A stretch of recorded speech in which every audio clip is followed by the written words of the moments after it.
So now Janet is going to talk about kind of the turning point in her life and culturally in the 70s with breaking the barriers on what the family unit or nuclear family meant to her in her life. In the early 70s, I I had a lot of women friends and men friends. I was in college in Fresno, and I met people that had children, which I had a little girl named Laurel, and I was married at first, and then one of the things that we started a lot of co-ops. We started a food co-op, we started a daycare co-op, and there were a lot of kids and a lot of cooperative learning about the food chain in a different alternative way.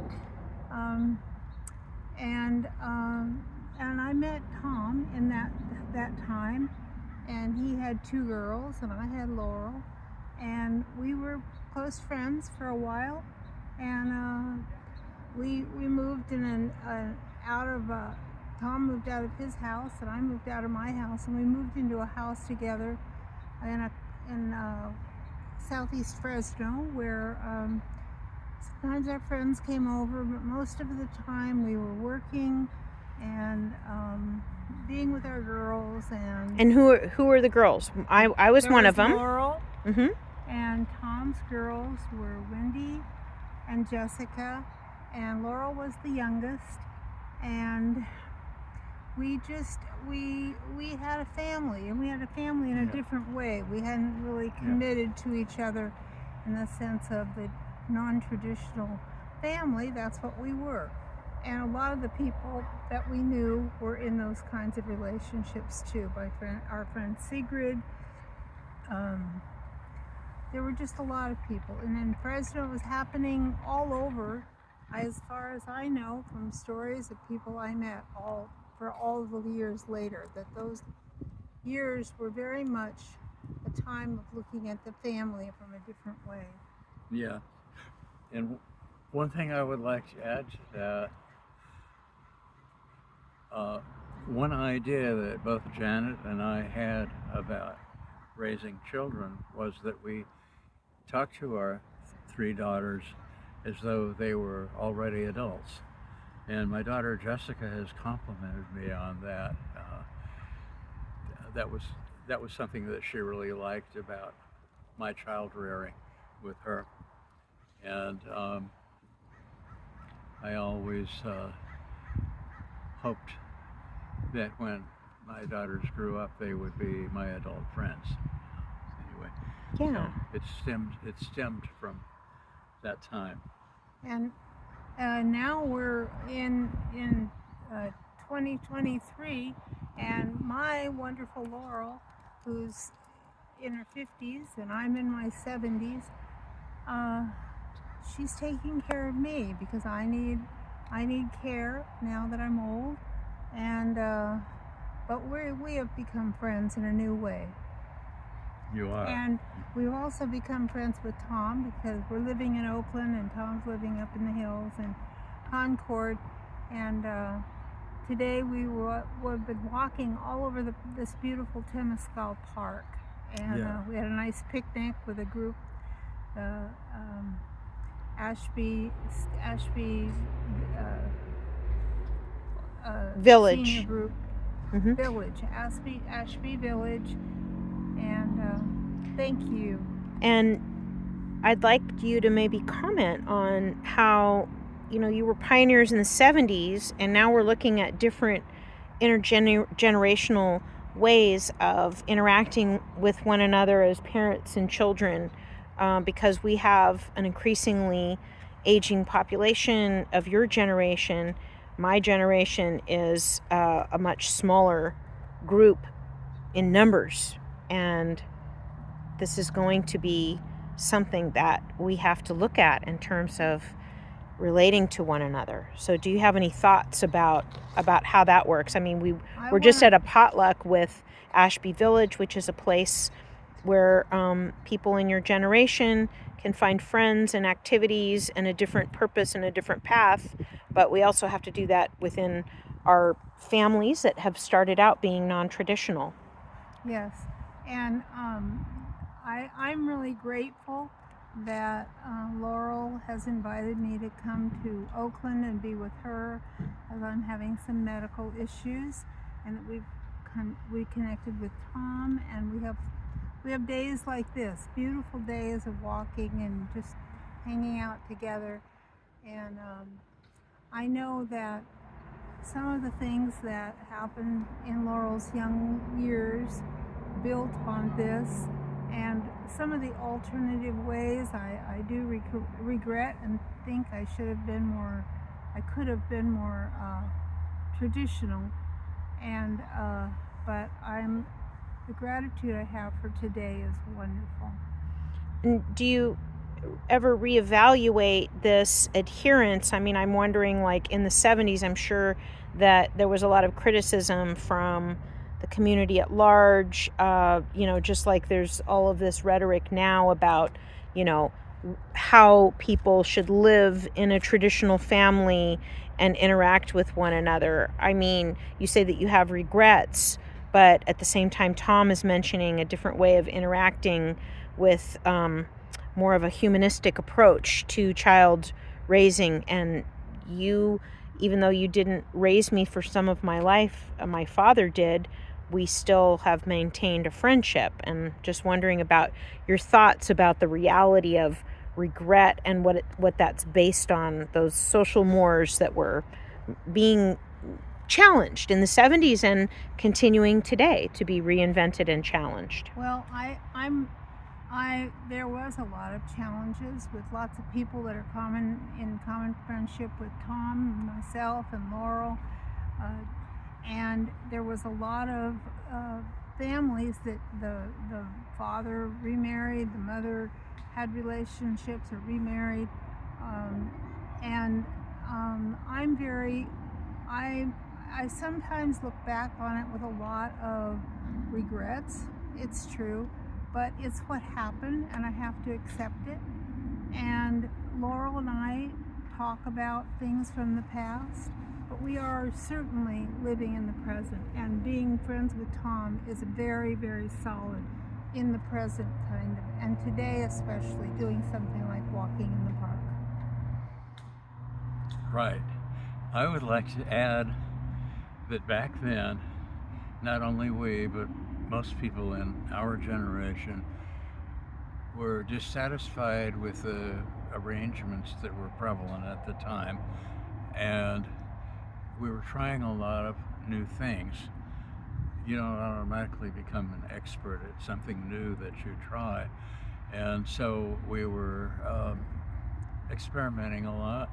Some things we'd give up, and some things we would persist in. I remember a novelist, you're going to have to help me remember her name. She had two initials and then her last name. They were not her true name, but she Nom has de pen. published a number of novels about non-traditional young families taking their infant children to demonstrations. And I think, I you were do. the one. Oh, The one who was, well, we can get back to that anyway. Maybe we shouldn't I can't. tell what her name is. Let's look that up, and we'll Well, maybe try to but fit it in. yeah. Yeah. But I mean, it was very extreme. there's a lot of Stories about going to plant a Molotov cocktail somewhere and then going to change your baby's diapers and everything. I don't know how much of this was fiction. Some of it was real, you know. Mm-hmm. We never indulged in anything like that, you know. You stayed away from the violent side of the Yes. revolutionary movement. there was a lot of Laurel certainly rode a backpack on my back and her dad's backpack, in demonstrations. Yeah. And was pushed in a stroller, probably was changed her diapers very near a protest rally or two.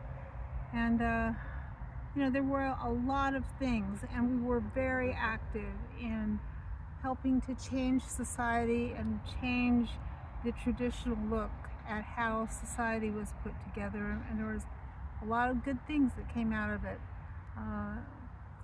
Sometimes we have to be realistic and look back and see our part in it. And thank you for filming just a little keynote of that today. Janet has won awards for a lifetime of community activism. And one of the things that concerned me today about our generation getting older is what happens to the knowledge that we garnered, not only intellectual knowledge, but knowledge by experience. What happens to all that? It might be a valuable store of knowledge to later generations if it's captured. You're doing some of it right now. Thank you. Thanks. And there might be many ways of capturing this knowledge. I have a couple of friends who wrote a book about more traditional workers retiring from their jobs and things they know from a lifetime experience, reasoning them out, tips and tricks for success in their field. They put together a book about how all that knowledge is transmitted from one generation to another, and how to deal with the different learning styles of the various generations. Boomers, slackers, Generation X, Z, millennials. That's a big challenge. And that's the way that the new sociology has come about, the new history of families, the new sharing in families. And I'm personally glad that I was part of such changing times and brought Laurel into it, and Laurel's brother Josiah into that, and my grandchildren, Laurel's children, Sitlali and Shaylin.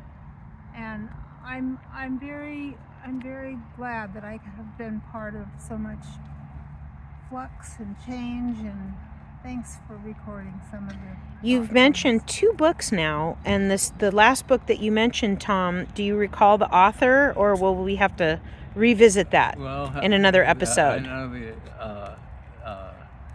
let's see. We can come back to Gina it. and Ken. Oh, Gina and Ken. Yeah. Well, hey, you know what? I worked with them. Let's have another episode and explore some more of this intergenerational transfer of information, and maybe we can also talk about some of the emerging technology like AI and how that could be leveraged to help with some of these projects and recording, because there's such a huge body of knowledge out there in human history at this time, in particular with your generation, which is such a huge watershed generation of our time, that we definitely need to preserve some of this information so it can carry on in the future. Can I add one of course, thing yeah. to it? Something I see that I believe is a direct development of what Janet and I our generation started back then. Just awareness of diversity. We weren't all white and upper middle class. We weren't all men. And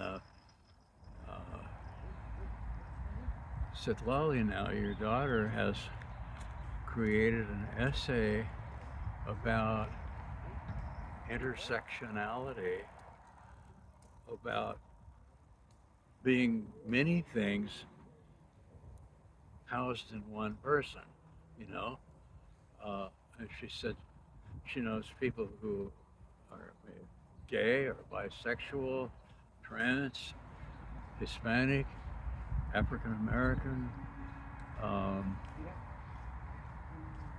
maybe a different, spiritual approach, and so on and so forth. Or another example would be a physical disability, but really making a contribution to society. Okay, that to me is like a refinement of the diversity that we became aware of and advocated in our own time. It's gone to a next level of particulars. Because now it's the norm as opposed to being the anomaly. Yeah. People aren't feeling that they have to conform or that they have to assimilate Yeah. to a melting pot Yeah. or an ideal of what a citizen in this country Yeah. is. That's right. But it's always been there. So Yes, the it's actual not new. norm is our thinking, not the existence of this diversity. Yeah. So that's really cool. So I really think that has been transmitted. And I think back in our time, we both worked in a social services agency, and originally, and they made funding for various social programs. They started out as categorical funding, which means here is a grant for a program for, let's say, pregnant people between age 14 and 25 or something like that. It was very specific. And they found out that wasn't, it didn't make things easy enough to distribute funds effectively. Right. Only as far as that group was concerned. Sounds like a block grant. So they started in block grants, Mm-hmm. and just in the general field of education or health, what have you. Okay, that's fine as a general awareness for that particular function, but now we've gone back to the more particular thinking, as Targeted. such as intersectionality. Mm-hmm. So I just wanted to say that I see it all as a continuum, growing awareness. That's awesome. Definitely a continuum. Thank you so much for your perspective.